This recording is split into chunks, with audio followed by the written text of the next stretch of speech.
我们厂里的口号是什么？厂里不倒，我们不走。有人好，就要你们这样的团队，就要你们这样员工的精神。我们要把这个厂当做自己家一样看待。这样下去，过不了多久，我们的公司就会开很多分店。到时候，我们的老员工就算当不了经理，也要当个主管，对不对？对，说得好。现在上班吧。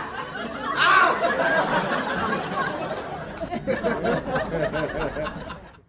你们在干什么？上班啊！怎么都在睡觉啊？起来，起来！起来干什么嘛？上班啊！上什么班？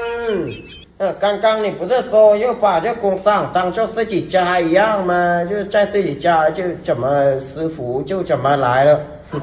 现在又是再有个空调就好了，有点热闷闷的。我是让你们上班的，起来上班。要上你自己上啊！我要等着做经理才上啊。是啊，当不了经理当主管也行嘛。上班不会吗？